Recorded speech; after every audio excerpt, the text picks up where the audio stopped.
வணக்கம். ஆகாஷ்வாணி புதுச்சேரி மாநில செய்திகள் வாசிப்பவர் நாராயணசாமி. தலைப்புச் செய்திகள். நாட்டில் கச்சா எண்ணெய் கையிருப்பு இயல்பான அளவில் உள்ளதாகவும் எண்ணெய் சுத்திகரிப்பு நிலையங்கள் அதிகபட்ச திறனுடன் செயல்பட்டு வருவதாகவும் மத்திய அரசு தெரிவித்துள்ளது. நாட்டில் அனைத்து உள்கட்டமைப்பு வசதிகளும் தயாராக உள்ள தொழில் பூங்காக்களை 100 இடங்களில் நிறுவ மத்திய அமைச்சரவை ஒப்புதல் அளித்துள்ளது. 5 மாநில சட்டமன்ற தேர்தலை வன்முறை அல்லது தேவையற்ற தூண்டுதல் இல்லாத விதத்தில் நடத்த தேர்தல் ஆணையம் 25 லட்சத்திற்கும் மேற்பட்ட அலுவலர்களை பணியில் அமர்த்தியுள்ளது. புதுச்சேரியில் சட்டமன்ற தேர்தலுக்கு வேட்புமனு தாக்கல் செய்வதற்கான 3ஆம் நாளான இன்று வேட்பாளர்கள் மனு தாக்கல் செய்ய தொடங்கியுள்ளனர். இனி விரிவான செய்திகள். நாட்டில் கச்சா எண்ணெய் கையிருப்பு இயல்பான அளவில் உள்ளதாகவும் எண்ணெய் சுத்திகரிப்பு நிலையங்கள் அதிகபட்ச திறனுடன் செயல்பட்டு வருவதாகவும் மத்திய அரசு தெரிவித்துள்ளது. மேற்காசிய நிலவரங்கள் குறித்து சம்பந்தப்பட்ட மத்திய அமைச்சகங்கள் இணைந்து இன்று புதுடில்லியில் நடத்திய செய்தியாளர் கூட்டத்தில் பெட்ரோலியத்துறை இணை செயலர் திருமதி சுஜாதா சர்மா இதை தெரிவித்தார். நாட்டில் எல்பிஜி உற்பத்தி 40% அதிகரித்திருப்பதாகவும் சில்லறை விற்பனைக்கான எந்த ஒரு எல்பிஜி நிலையத்திலும் எல்பிஜி கையிருப்பு தீரவில்லை என்றும் அவர் தெரிவித்தார். மாநிலங்கள் மற்றும் யூனியன் பிரதேசங்களுக்கான வர்த்தக எல்பிஜி ஒதுக்கீட்டை மத்திய அரசு 10% உயர்த்தி இருப்பதாகவும் நீண்டகால அடிப்படையில் எல்பிஜி பயன்பாட்டாளர்கள் பிஎன்ஜிக்கு மாறுவதை ஊக்குவிக்க மாநிலங்களுக்கு அறிவுறுத்தப்பட்டுள்ளதாகவும் அவர் கூறினார். நாடு முழுவதும் கடந்த சில நாட்களில் மேற்கொள்ளப்பட்ட அதிரடி சோதனையின் போது தவறான முறையில் பயன்படுத்தப்பட்ட 15,000 எல்பிஜி சிலிண்டர்கள் கைப்பற்றப்பட்டுள்ளதாக திருமதி சுஜாதா சர்மா தெரிவித்தார். எண்ணெய் நிறுவனங்களின் ஆய்வுக் குழுக்கள் மூலமாக 2,500 எல்பிஜி விற்பனை நிலையங்களில் திடீர் சோதனை நடத்தப்பட்டுள்ளதாகவும் அவர் கூறினார். கப்பல் துறை சிறப்பு செயலர் திரு ஆர்.கே. சின்ஹா இன்று செய்தியாளர்களிடம் பேசுகையில் வளைகுடா பகுதியில் இந்திய கப்பல்கள் அனைத்தும் பாதுகாப்பாகவே உள்ளதாக தெரிவித்தார். ஷிவாலிக் மற்றும் நந்தாதேவி எல்பிஜி கப்பல்களிலிருந்து மாற்றி அனுப்பப்படும் எரிவாயுவை கையாள விசாகப்பட்டினம் துறைமுகத்தில் 25,000 சதுர அடி கூடுதல் பரப்பு ஒதுக்கப்பட்டுள்ளதாக அவர் கூறினார். மேற்காசிய நிலவரங்கள் குறித்து பிரதமர் திரு நரேந்திர மோடி நேற்று UAE அதிபருடன் பேசியதாக வெளியுறவுத்துறை செயலர் திரு ரன்தீர் ஜெய்ஸ்வால் தெரிவித்தார். ஹோர்முஸ் ஜலசந்தி வழியாக செல்லும் கப்பல்களின் பாதுகாப்பை உறுதிப்படுத்த வேண்டியதன் அவசியத்தை இரு தலைவர்களும் வலியுறுத்தியதாக அவர் கூறினார். மேற்காசிய பிராந்தியத்தில் அமைதி, ஸ்திரத்தன்மை மற்றும் பாதுகாப்பை விரைந்து மீட்கும் முயற்சிகளில் ஒருங்கிணைந்து பாடுபடவும் இரு தலைவர்களும் ஒப்புக்கொண்டுள்ளனர். இதற்கிடையே ஐக்கிய அரபு எமிரேட்டுகளிலிருந்து 81,000 டன் உயர்தர கச்சா எண்ணெய் ஏற்றிக்கொண்டு புறப்பட்ட இந்தியாவின் ஜக் லாட்கி எண்ணெய் கப்பல் இன்று குஜராத் மாநிலம் முந்த்ரா துறைமுகத்திற்கு வந்து சேர்ந்துள்ளது. நாட்டில் சாலை, மின்சாரம், தொலைத்தொடர்பு, பாதுகாப்பு உட்பட அனைத்து வசதிகளும் தயார் நிலையில் உள்ள வகையில் மொத்தம் 100 தொழிற்பூங்காக்களை 33,660 கோடி ரூபாய் செலவில் அமைக்க மத்திய அமைச்சரவை ஒப்புதல் அளித்துள்ளது. மத்திய தகவல் ஒலிபரப்புத்துறை அமைச்சர் திரு அஸ்வினி வைஷ்ணவ் அமைச்சரவை கூட்டத்திற்கு பின்னர் இன்று புதுடில்லியில் செய்தியாளர்களிடம் பேசுகையில் இதை தெரிவித்தார்.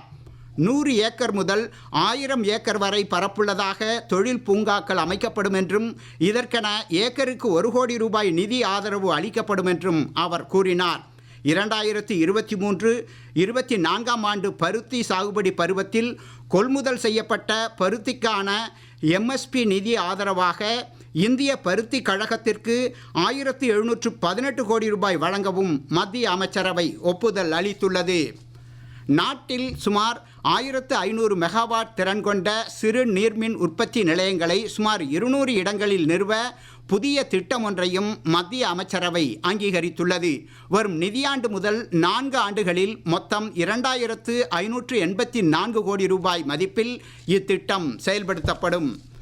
கடந்த 10 ஆண்டுகளில் மின்துறையில் ஏற்பட்டுள்ள முக்கிய மாற்றங்கள் குறித்து மத்திய மின்துறை அமைச்சர் திரு மனோகர்லால் தேசிய நாளேடு ஒன்றில் எழுதியுள்ள கட்டுரையை பிரதமர் திரு நரேந்திர மோடி சமூக ஊடகத்தில் பகிர்ந்து கொண்டுள்ளார். இந்தியா எதிர்கால தேவைகளை பூர்த்தி செய்யும் வகையில் நீடித்த சுற்றுச்சூழலுக்கு ஏற்ற வலுவான எரிசக்தி கட்டமைப்பு ஒன்றை உருவாக்கி வருவது குறித்து இக்கட்டுரையில் பேசப்பட்டுள்ளதாக சமூக ஊடக பதிவில் பிரதமர் தெரிவித்துள்ளார். நீங்கள் கேட்டுக்கொண்டிருப்பது மாநில செய்திகள். தமிழ்நாடு, புதுச்சேரி உட்பட 5 மாநிலங்களில் வன்முறை அல்லது தேவையற்ற தூண்டுதல் இல்லாத விதத்தில் தேர்தலை நடத்த தேர்தல் ஆணையம் 25 லட்சத்திற்கும் மேற்பட்ட அலுவலர்களை பணியில் அமர்த்தியுள்ளது. இது 70 வாக்காளர்களுக்கு ஒரு தேர்தல் அலுவலர் என்ற அளவில் அமைந்திருப்பதாக தேர்தல் ஆணையம் தெரிவித்துள்ளது. 15 லட்சம் வாக்குப்பதிவு அலுவலர்கள், 8.5 லட்சம் பாதுகாப்பு படையினர், 40,000 வாக்கு எண்ணிக்கை அலுவலர்கள், 49,000 நுண்ணிலை பார்வையாளர்கள், 21,000 செக்டார் அதிகாரிகள் ஆகியோர் இதில் அடங்குவர். வாக்காளர்கள் தங்களுக்கான வாக்குச்சாவடி நிலைய அதிகாரிகளை தொடர்பு கொண்டு பேசும் வசதி ECI நெட் மொபைல் செயலியில் வழங்கப்படுவதாகவும், தேர்தல் தொடர்பான புகார்களை 1950 என்ற கால் சென்டர் எண்ணில் பொதுமக்கள் பதிவு செய்யலாம் என்றும் தேர்தல் ஆணையம் தெரிவித்துள்ளது. புதுச்சேரியில் சட்டமன்ற தேர்தலுக்கு வேட்புமனு தாக்கல் செய்வதற்கான முதல் 2 நாட்களில் எவரும் மனு தாக்கல் செய்யாத நிலையில் 3ஆம் நாளான இன்று திமுக, காங்கிரஸ் மற்றும் லட்சிய ஜனநாயக கட்சி வேட்பாளர்கள் மனு தாக்கல் செய்தனர். முதலியார்பேட்டை தொகுதியில் சட்டமன்ற உறுப்பினர் திரு சம்பத், உப்பளம் தொகுதியில் சட்டமன்ற உறுப்பினர் திரு அனிபால் கன்னடி, தட்டாஞ்சாவடி தொகுதியில் டாக்டர் ரோ நிதிஷ் ஆகியோர் திமுக சார்பில் மனு தாக்கல் செய்தனர். மணவெளி தொகுதியில் முன்னாள் அரசு கொறடா திரு அனந்தராமன் காங்கிரஸ் வேட்பாளராக வேட்புமனு தாக்கல் செய்தார். நெல்லித்தோப்பு தொகுதியில் திருமதி லதா ஜான்குமார், வாகூர் தொகுதியில் ரீகன் ஜான்குமார் ஆகியோர் லட்சிய ஜனநாயக கட்சி வேட்பாளர்களாக வேட்புமனு தாக்கல் செய்தனர். இன்று வேட்புமனு தாக்கல் செய்த மற்றவர்கள் பற்றிய விவரங்கள் எதிர்பார்க்கப்படுகின்றன. புதுச்சேரி சட்டமன்ற தேர்தலில் வாக்காளர் விழிப்புணர்வை மேம்படுத்துவதன் மூலம் 100% வாக்குப்பதிவை உறுதிப்படுத்தும் வகையில் தேர்தல் ஆணையத்தின் ஸ்வீப் திட்டத்தின் கீழ் தயாரிக்கப்பட்டுள்ள தேர்தல் கீதத்தை மாவட்ட தேர்தல் அதிகாரி திரு குலோத்துங்கன் வெளியிட்டார். கடந்த தேர்தலில் எட்டப்பட்ட 82% வாக்குப்பதிவை இம்முறை 100% உயர்த்த அனைவரும் ஒருங்கிணைந்து பாடுபட வேண்டுமென்றும், இதன் மூலம் புதுச்சேரியை முன்னோடி யூனியன் பிரதேசமாக மேம்படுத்தலாம் என்றும் அவர் கேட்டுக்கொண்டார். காரைக்கால் மின்னணு வாக்குப்பதிவு இயந்திரங்கள் மற்றும் வாக்காளர் சரிபார்ப்பு இயந்திரங்கள் பாதுகாப்பாக வைக்கப்பட்டுள்ள வலுவறைகளை மாவட்ட தேர்தல் அதிகாரி திருமதி இஷிதா ராட்டி இன்று நேரில் பார்வையிட்டு ஆய்வு செய்தார். பாதுகாப்பு அறைகளுக்கான கண்காணிப்பு நடைமுறைகள் மற்றும் முன்னெச்சரிக்கை நடைமுறைகள் குறித்து மாவட்ட முதுநிலை காவல் கண்காணிப்பாளர் திருமதி லட்சுமி சௌஜன்யா, துணை ஆட்சியர் திரு செந்தில்நாதன் ஆகியோருடன் அவர் ஆலோசனை மேற்கொண்டார். இதனைத் தொடர்ந்து காரைக்கால் மாவட்டத்திற்கான தேர்தல் ஆணையத்தின் பொது பார்வையாளர் திரு அனுப் கிஞ்சி அறிஞர் அண்ணா கல்லூரியில் அமைந்துள்ள வலுவறையை நேரில் பார்வையிட்டு ஆய்வு செய்தார். இதற்கிடையே மாஹேயில் சட்டமன்ற தேர்தலுக்கான செலவின பார்வையாளராக தேர்தல் ஆணையத்தால் நியமிக்கப்பட்ட திரு நிதின் பன்சால் இன்று பொறுப்புகளை ஏற்றுக்கொண்டு பொதுமக்கள் தம்மை தொடர்பு கொள்வதற்கான தொலைபேசி எண்களையும் நேரில் சந்திப்பதற்கான நேர விவரங்களையும் வெளியிட்டார். 6G தொலைத்தொடர்பு தொழில்நுட்பங்களை வடிவமைத்து மேம்படுத்தி பயன்பாட்டிற்கு கொண்டு வருவதில் உலகின் முன்னணி நாடாக 2030ஆம் ஆண்டிற்குள் இந்தியாவை மேம்படுத்தும் நோக்கத்துடன் புதுடில்லியில் இன்று நடைபெற்ற சர்வதேச பயிலரங்கை மத்திய தகவல் தொடர்புத்துறை அமைச்சர் திரு ஜோதிராதித்ய சிந்தியா தொடக்கி வைத்தார்.